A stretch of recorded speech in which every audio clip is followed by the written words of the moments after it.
ஒரு கடைக்கு போனேன். 5 ரூபா பணத்தை எடுத்து கொடுத்தேன். ஒரு தினசரி பத்திரிகையை கேட்டேன்.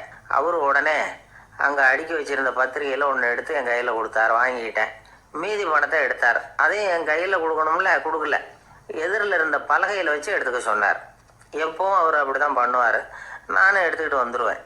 இவர் ஏன் இப்படி பண்ணுறாருங்கிறது எனக்கு ரொம்ப நாளாக ஒரு சந்தேகம். ஒரு நாள் அவர்கிட்டயே அதை கேட்டுவிட்டேன். ஏங்க, நீங்கள் உங்கள் கடைக்கு வந்து பொருள்கள் வாங்குறவங்களுக்கு நீங்கள் பாக்கி சில்லறையை கொடுக்குறப்போ பலகையில் வச்சு விட்றீங்க, கையில் கொடுக்க மாட்டேங்கிறீங்களே, ஏன் அப்படின்னு கேட்டேன்.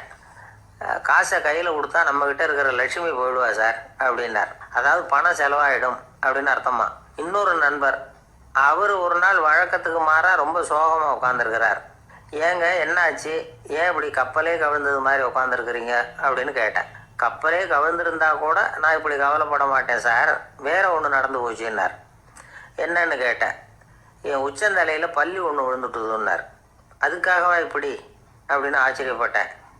ஆமாங்க, பள்ளி உச்சந்தலையில் விழுந்தால் பலன் என்னன்னு பஞ்சாங்கத்தில் பார்த்தேன், மரணம்னு போட்டிருக்கு அப்படின்னு சொல்லிவிட்டு அவர் தொடர்ந்து கவலைப்பட ஆரம்பிச்சிட்டார்.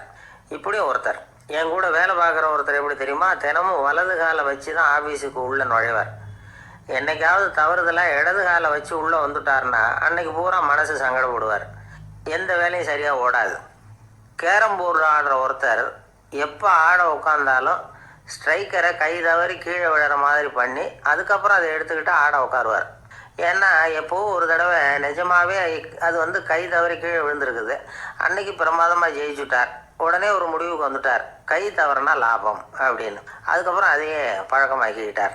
பூனை குறுக்க போனால் சகனம் சரியில்லைன்னு நினைக்கிறவங்க உண்டு. ஆனால் ஒருத்தர் எப்படி தெரியுமா, அவர் வெளியில் கிளம்புற சமயம் பக்கத்து வீட்டு ரேடியோவில் மியாவ் மியாவ் பூனை குட்டின்னு பாட்டு சத்தம் கேட்டால் கூட போதும், சகனம் சரியில்லைன்னு பிரயாணத்தை கேன்சல் பண்ணிவிடுவார். இப்போ இவ்வளவு எதுக்கு சொல்கிறோம்னா, அளவுக்கு மீறின சகுன நம்பிக்கைகள் இருக்குது பாருங்கள், இதோட பயமும் சேர்ந்துக்கிட்டதுன்னு வச்சுக்கோங்க, இது ஒருத்தருடைய மனநிலையை பாதிச்சிடும். இது வந்து உளவியல் நிபுணர்கள் சொல்கிற கருத்து. வாழ்க்கையே தடுமாற வச்சிரும். பாதுகாப்பு இல்லாத உணர்வு, ஒரு விதமான டிப்ரெஷன் மனநிலை, இதெல்லாம் தான் இதுக்கு காரணமாக அமையலாம். சில பேர் காய்கறி நறுக்க கத்தியை கையில் எடுத்தால் கூட நேரம் சரியாக இருக்கா அப்படின்னு பார்த்துட்டு தான் வேலையை ஆரம்பிக்கிறது வழக்கம். அறிவு தான் மனசுக்கு வாத்தியாராக இருக்கணும். அப்போ தான் வாழ்க்கை வந்து நிம்மதியாக இருக்கும்.